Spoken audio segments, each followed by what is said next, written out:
Un cordial saludo a todos. Mi nombre es Johan Esteban Quesada y en este video voy a hablar un poco del enfoque cognitivo en la psicología. A ver, el enfoque cognitivo, lo primero que podemos decir de él o su objeto de estudio es que se centra en los procesos que ocurren dentro de la mente, o sea, que son fundamentales para entender el desarrollo humano. Lo que dicen las lecturas es primero que la cognición y los procesos mentales, o sea, los procesos del comportamiento, los procesos mentales como la atención, la memoria, el lenguaje, la resolución de problemas, la toma de decisiones, estos actúan o son importantes para cómo las personas entienden y piensan el mundo. Es decir, que las cosas que las personas perciben o la forma de en cómo son las personas, pues están ligadas a estos procesos cognitivos y a este procesamiento, esta cognición. El procesamiento de la información precisamente es como el ser humano analiza, o este procesamiento indica que el ser humano tiene una forma de procesar información que la organiza, la codifica y la transforma y la almacena dependiendo su entorno, dependiendo quién es. O sea, que lo que pasa en la mente de la persona no es solamente que llegue una información, sino que hay todo un proceso que pasa con esa información y por eso en este modelo se dice mucho que la persona no es lo que le sucede, sino es lo que percibe de lo que le sucede. Otra serían las estructuras y los contenidos mentales específicos.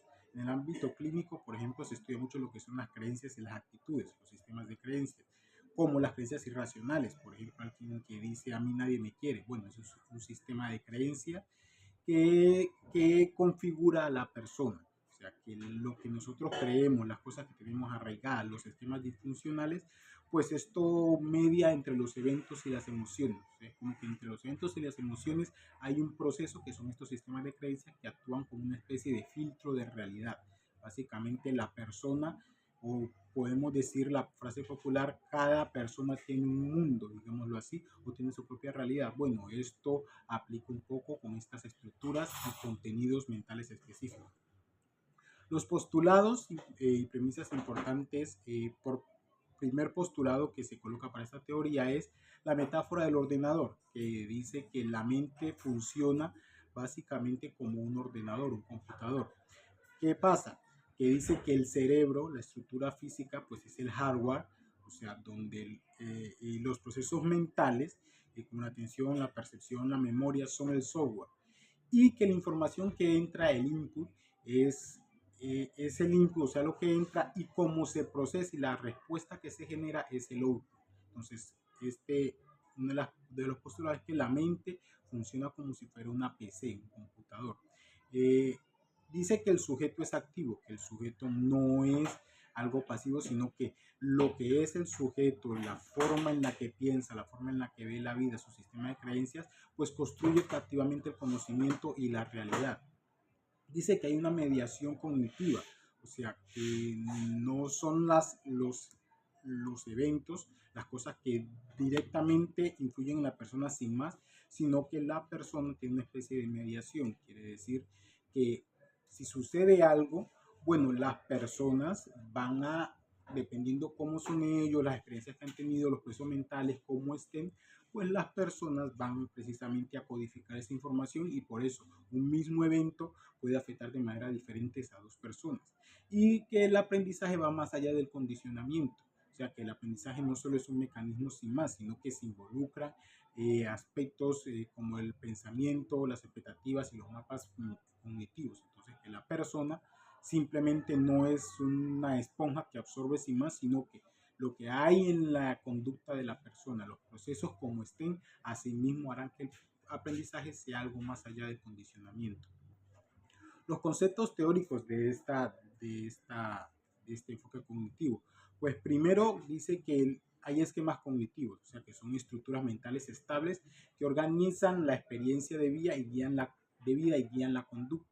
Esto cuando son funcionales, pues la persona marcha bien. Cuando son disfuncionales, como por ejemplo decir yo tengo que ser perfecto, pues ese es un esquema cognitivo que está mal y pues hace que la persona sea un poco vulnerable de manera psicológica. Entonces están los procesos mentales básicos que condicionan estos esquemas cognitivos, como lo es la memoria, la atención, y todo ello, diferentes procesos cognitivos que nos ayudan.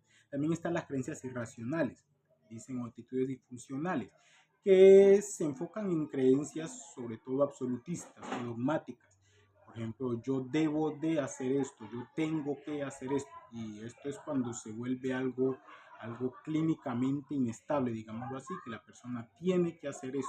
Y el otro sería aprendizaje latentes y mapas cognitivos. O sea, el aprendizaje no ocurre sin reforzamientos inmediatos, sino que se crea, digamos, una representación mental del entorno. Por ejemplo, hay estudios donde hay ratas que han aprendido cómo es un laberinto sin una recompensa inmediata. Quiere decir que la persona no solo es ensayo, o sea, acción y recompensa, sino que se puede aprender sin que haya una recompensa clara de inmediato. Esto es un aprendizaje latente y mapa cognitivo. Y también el aprendizaje por observación, que es cuando la persona pues observa, aprende mirando lo que sucede a su alrededor y como consecuencia, o sea, las conductas que ve en otros, pues las va adquiriendo también. Las limitaciones o las críticas para este enfoque, pues pudiera ser uno, que muchos lo ven como algo reduccionista, sobre todo en el aspecto de la medición. Dicen que es algo reduccionista pensar que la mente funciona básicamente como una computadora, obviando factores biológicos, obviando muchos factores que también influyen a la persona. Otros dicen que hay una confusión de contenidos, que hay críticas al modelo de procesamiento, que aunque la analogía puede parecer útil al inicio, pues, pero se evade las partes como por ejemplo la complejidad biológica, la emocional. Entonces todo eso es como unas críticas que se hacen a este modelo.